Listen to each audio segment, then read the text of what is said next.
प्रियंका आज के इस नए व्लॉग में आपका हार्दिक स्वागत करती हूँ। और मैं बहुत अच्छे से हूँ दोस्तों, और आशा करती हूँ कि आप सब लोग भी बहुत अच्छे से होंगे। हैप्पी ठंडी ठंडी, क्योंकि 2-3 दिन से बहुत ज़्यादा मौसम खराब हो गया है। हमारे देहरादून में भी बहुत ज़्यादा ठंडा हो गया है दोस्तों। बाहर निकलना तो मान लीजिए कि इम्पॉसिबल वाली बात हो गई है। तो चलिए, ये तो मेरे देहरादून का मौसम था और हमारे उत्तराखंड का मौसम था, जो कि बदलता ही रहता है दोस्तों। हम ऐसे पहाड़ी क्षेत्र से रहते हैं। तो आज जिस टॉपिक के ऊपर मैं बात करने जा रही हूँ दोस्तों, ये बहुत पुराने टाइम से चलता हुआ आ रहा है और आज भी ये थमा नहीं है। ये है दहेज प्रथा। दोस्तों, दहेज यानी कि डॉरी डॉरी सिस्टम इसे इंग्लिश में हम कहते हैं। दहेज लेना दोस्तों बहुत ही गलत बात होती है। बहुत ही गलत के साथ में बहुत ज्यादा क्रिमिनल टाइप का भी आप समझ सकते हैं। ये एक तरह का क्राइम ही है, जिसके लिए सरकार ने अलग अलग तरह के एक्ट लगाए हुए हैं। इसके बारे में भी मैं आपको थोड़ा बहुत बताऊंगी दोस्तों, जितनी मेरी नॉलेज में है। बट दहेज जो होता है, ये हम जब अपनी लड़की को शादी के लिए बोलते हैं कि शादी करो, तो वो शादी करती है। और जो बॉयज होते हैं या लड़कों की फैमिली वाले होते हैं, वो एक दहेज की डिमांड कर देते हैं। वो डायरेक्टली भी कर सकते हैं और इनडायरेक्टली भी। डायरेक्टली ऐसे कर सकते हैं कि भाई हमें आपकी लड़की हम एक्सेप्ट करते हैं, पर हमें दहेज में 2 लाख रुपए चाहिए, हमें 3 लाख रुपए चाहिए, हमें 10 लाख रुपए चाहिए, जितनी उनकी डिमांड होती है। ऐसा बोलते थे पहले कि हमने अपने लड़के की पढ़ाई में इसे इंजीनियर बनाने में इतने लाख रुपए लगाए हैं, हमने इसे एमबीए कराया है तो हमने इसमें 8-10 लाख रुपए लगाए हैं। तो वो कीमत उनसे वो वसूलते थे। ठीक है दोस्तों। इनडायरेक्टली इस तरह से हो गया कि शादी के बाद में उसे हर तरह से लड़की को टॉर्चर करना कि घर में इस चीज की कमी है, हम ये नया बिजनेस शुरू करने वाले हैं, तो प्लीज आप 5 लाख रुपए लेके आओ। ठीक है। प्लीज तो दोस्तों बोलना बहुत दूर की बात है, मैं तो फिर भी बहुत तमीज से बोल रही हूँ, बट लड़कियों को बहुत अलग अलग तरीके से प्रताड़ित किया जाता है। एक बार लड़की लेके आ जाए, 2 बार लड़की लेके आ जाए, बट जब लड़की एक टाइम पे मना कर देती है कि नहीं, हमारे पास में इतना नहीं है, मेरे फादर इतना अलाउ नहीं कर पाएंगे, मेरे फादर इतना नहीं दे पाएंगे, तो उसको फिर हर तरह से प्रताड़ित करना। कई कई तो आपने देखा होगा कि मार पिटाई होती है, लोग जला भी दिया जाता है। ठीक है दोस्तों। पर लड़कियां अपना मुंह बंद करके रहती हैं, ताकि कोई सोचता है कि मेरी फैमिली की इज्जत खराब हो जाएगी, कोई सोचता है कि मेरी छोटी भाई बहन है, उनकी लाइफ स्पॉइल हो जाएगी। तो दोस्तों, इस वजह से लड़कियां बहुत चुप रहती थी पहले के टाइम में, बट अब लड़कियां बोलना सीख गई हैं और लड़कियां अपने लिए आवाज उठाना सीख गई है दोस्तों। ये की बहुत प्राउड की बात है, क्योंकि दोस्तों जुर्म करना तो गुनाह है ही, पर दोस्तों जुल्म को जो सहती है ना लोग, वो ज्यादा क्राइम कहलाया जाता है। ठीक है दोस्तों। तो मैं ये बोलती हूँ कि अगर हमारे समाज में दहेज वगैरह, जैसे कि मतलब पहले जो सर्वे किया गया 2011-2012 में, उसमें तो मतलब इतने बुरे हालात थे कि मतलब औसतन एक उसमें मतलब एक मृत्यु जरूर होती थी 1 साल के अंदर। लड़की मतलब 1 साल के अंदर भी नहीं बोल रही हूँ मैं, 1 घंटे में मृत्यु होती थी डेली। मैं ये लाइन गलत बोल चुकी हूँ कि 1 साल में, 1 साल का गैप तो बहुत ज्यादा होता है, पर एक दिन में एक लड़की की मृत्यु निश्चित होती थी दहेज के लिए औसतन। तो दोस्तों, ये चीज बहुत गलत है। मतलब लड़कियों को मतलब अ, दूसरे के घर में विदा किया जाता है।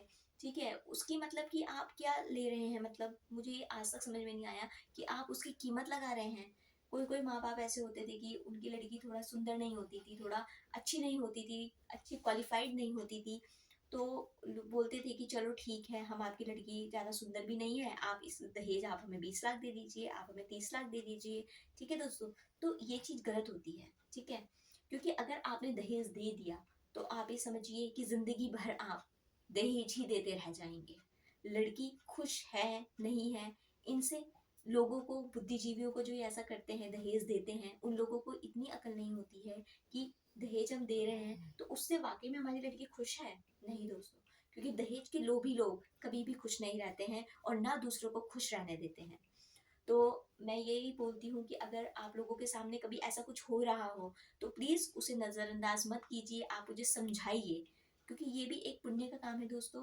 लड़की की जिंदगी से बढ़कर कुछ नहीं होता। लड़की तो क्या है दोस्तों, अगर वो पढ़ी लिखी नहीं भी है, तो किसी भी तरह से सिलाई कढ़ाई बुनाई, बहुत सारी ऐसी चीजें हैं कि हम अपना गुजर बसर कर सकते हैं। लड़कियों को सिर्फ एक प्यार की जरूरत होती है, सपोर्ट की जरूरत होती है। ठीक है दोस्तों। तो वो उस हिसाब से जीना सीख लेती है। बट मार खा के या किसी चीज़ से प्रताड़ित होकर ये ज़िंदगी नहीं होती है।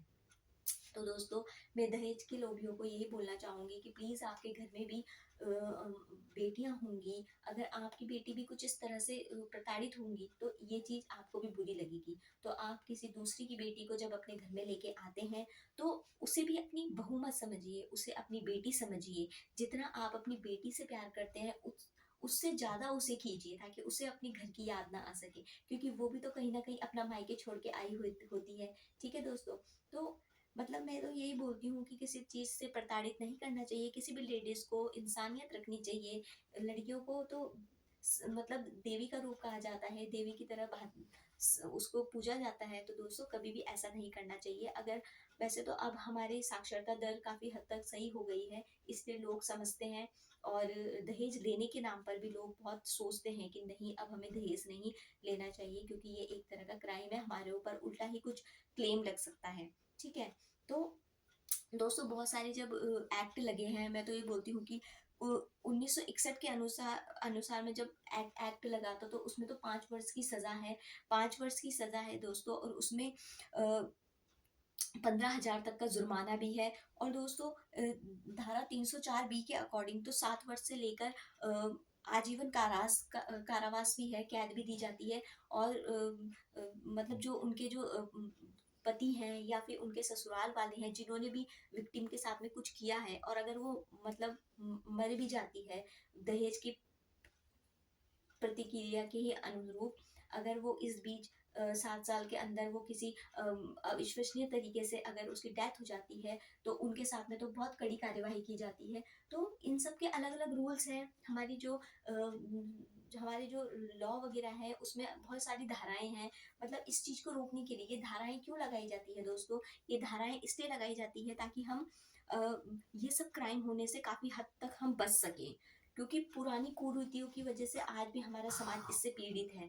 पुराने टाइम पे जो गलत हरकतें होती आई हैं, जो हमारी सोच जहन में है, वो आज भी उस चीज़ को फॉलो करते हैं कुछ लोग। बट आज की तारीख में साक्षरता दर काफ़ी हद तक बढ़ी है और लोग इसको समझते हैं। तो दोस्तों, मैं भी आपको यही कहूँगी कि अगर आप कभी इन फ्यूचर कभी किसी के साथ ऐसा ना हो, दहेज वाली बात आए, बट अगर आप किसी अपनी बहू बेटी किसी का मतलब रिश्ता करने जाते हैं, बेटियों का रिश्ता करने जाते हैं, तो दोस्तों अगर आपके पास में भी कुछ इस तरह की सिचुएशन आ जाए तो वहां से आप मूव ऑन हो जाइएगा। प्लीज इस दहेज प्रथा को रोकिए, ये आप लोगों के हाथ में है।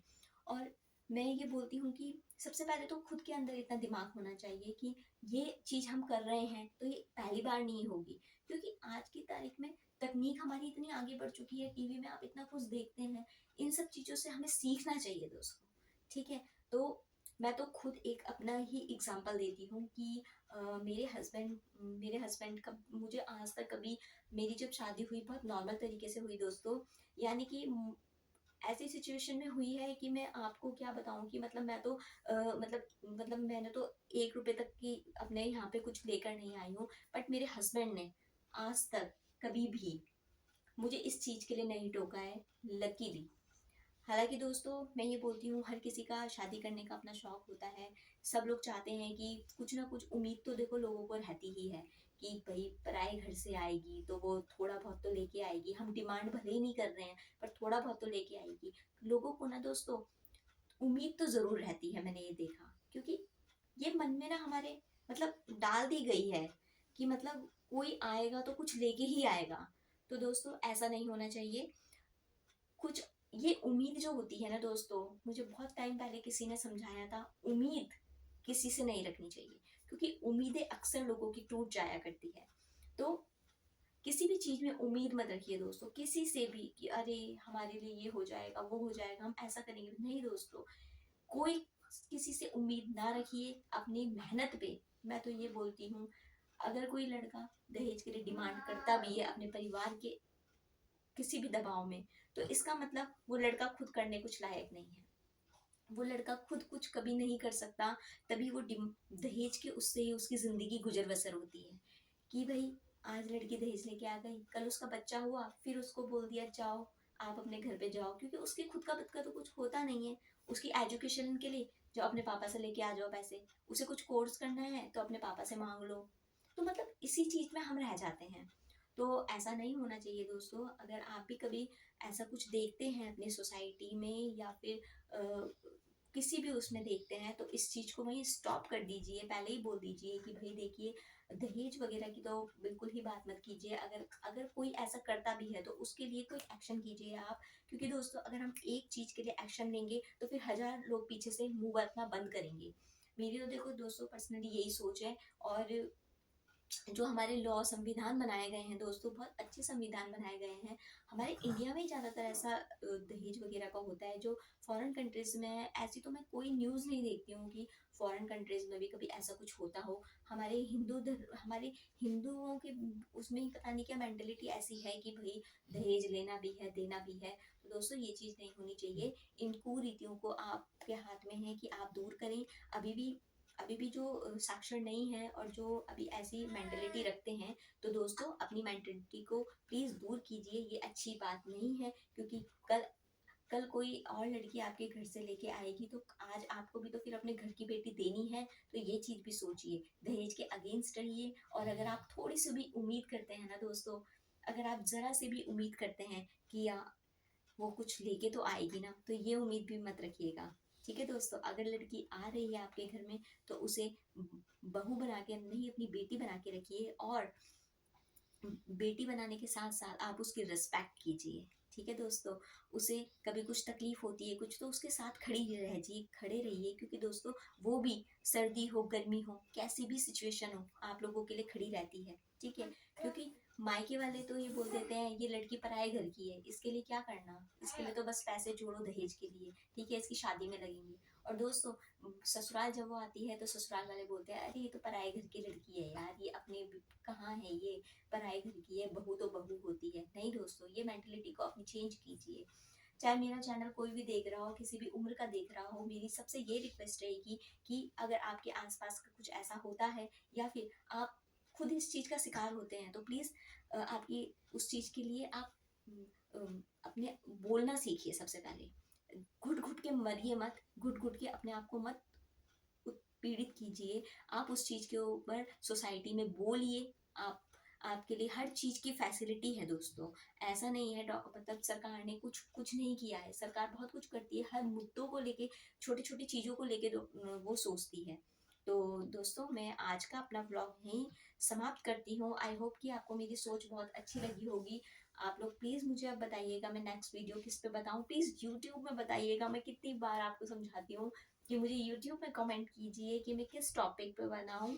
तो आई होप कि आपको मेरी वीडियो अच्छी लगी होगी। तो प्लीज़ मेरे चैनल को लाइक कीजिए, सब्सक्राइब कीजिए और मेरे शेयरिंग कीजिए दोस्तों। शेयर बहुत ज़्यादा कीजिए और शेयरिंग की मुझे बहुत ज़्यादा ज़रूरत है। और नोटिफिकेशन भी ऑन कर दीजिएगा, बटन बेल आइकन प्रेस कर दीजिएगा, क्योंकि मेरी जो भी वीडियो है आप तक पहुँचेगी, मेरा पॉपअप मेरा लिंकअप आप तक पहुँचेगा और मेरी वीडियो आप देख पाएंगे। तो दोस्तों आपको मेरी सोच कैसी लगी मुझे इस पर बताइएगा। और समाज में हो रहे इस चीज़ को लेके आप भी थोड़ा सोचिएगा। और अगर कभी आपको कुछ ऐसा देखने को मिलता है तो बेझिझक आप उस पीड़ित लड़की को समझाइएगा, उसकी फैमिली को समझाइएगा। अगर आपके परिवार में भी ऐसा कुछ हो रहा है दोस्तों, तो प्लीज़ उस लड़की के साथ खड़े रहिए। उसका पीछा मतलब उसके पीछे वो मत कीजिएगा कि बैक सपोर्ट बन के आप उसके आगे खड़े रहिएगा। ठीक है दोस्तों, तो आज का वीडियो मैं यहीं समाप्त करती हूँ। Thank you so much, thanks for watching, bye bye, take care.